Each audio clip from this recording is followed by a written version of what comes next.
If you think April 1st is just about jokes, listen very carefully, because what you're about to hear ruined my life, and it's still happening. Before we begin, I need you to promise me something. Don't laugh, don't dismiss this as fiction, and watch until the very end. Because some stories only make sense when it's already too late. It all started with a message that should not have existed. It appeared on my phone at exactly 1 minute past midnight on April 1st. A simple notification from an unknown number that read, "You remembered to laugh, right?" I almost dismissed it as a tasteless prank.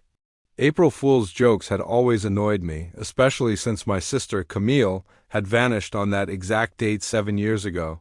She left behind nothing but an empty apartment, a calendar stuck on April 1st, and a single voicemail where she whispered my name, as if someone was standing right behind her. Breathing, listening, waiting. I stared at the message for a long time, feeling that familiar tightening in my chest, the one that came whenever I thought about her, about the police reports and the unanswered questions, the way everyone eventually moved on except me.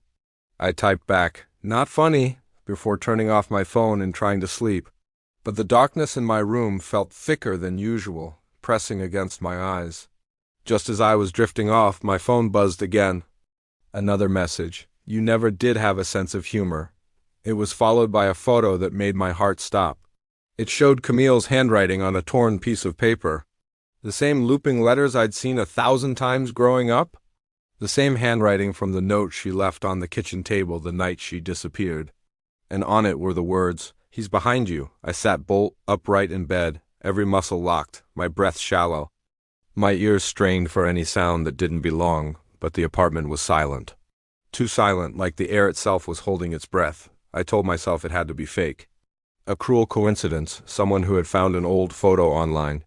But deep down, I knew something was terribly wrong. No one else had that note.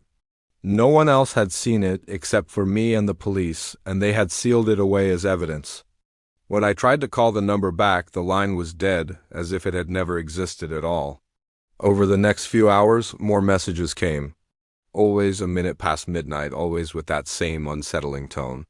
They asked questions only Camille would know the answers to, referencing childhood memories that had never been shared online. Like the night we hid under the stairs during a storm, convinced the thunder was a giant walking through the sky. Or the nickname she only used when she was scared. With each message, the sense of being watched grew stronger, until even the shadows in my apartment seemed wrong, stretching in ways they shouldn't, lingering too long when I moved.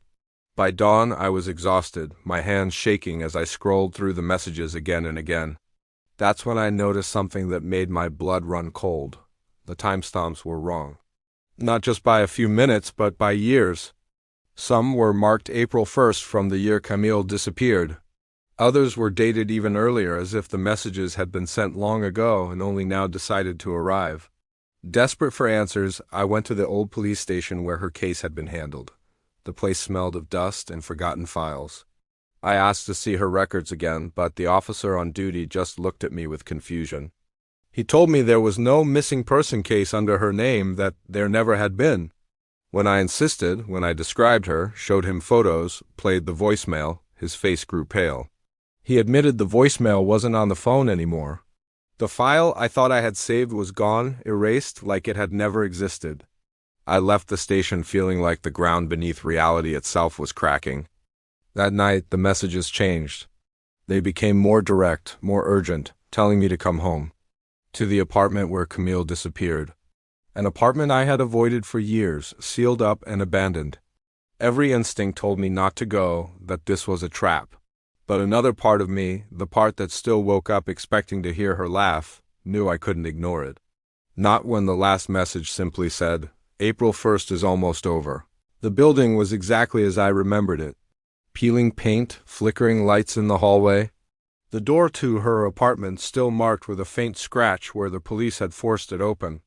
As I stepped inside, the smell of old dust and something metallic filled my nose. My phone buzzed again, guiding me through the apartment, telling me where to stand, where to look, until I found the calendar, still hanging on the wall, still stuck on April 1st. Except now, the date was circled in red, and beneath it, in Camille's handwriting, was a sentence I had never seen before. It starts again. The temperature dropped suddenly. My breath fogged in front of me. I heard footsteps behind me, slow, deliberate, mirroring my own. But when I turned, there was nothing there.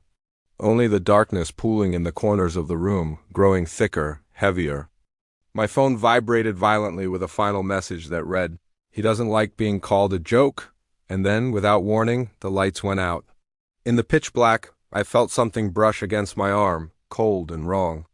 A voice whispered my name from right next to my ear, using the same terrified tone Camille had used in that last voicemail. And in that moment, I understood the truth that had been hiding in plain sight all along.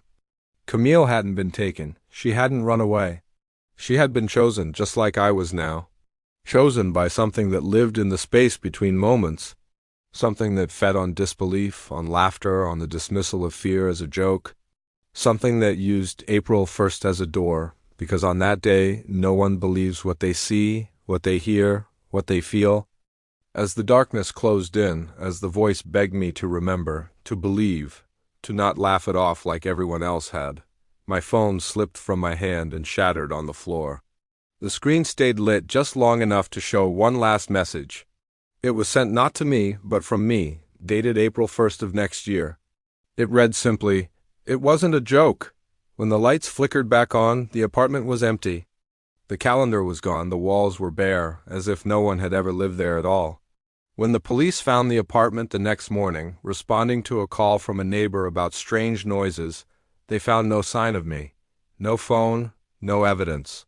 Only a single note taped to the door, written in a familiar, looping handwriting.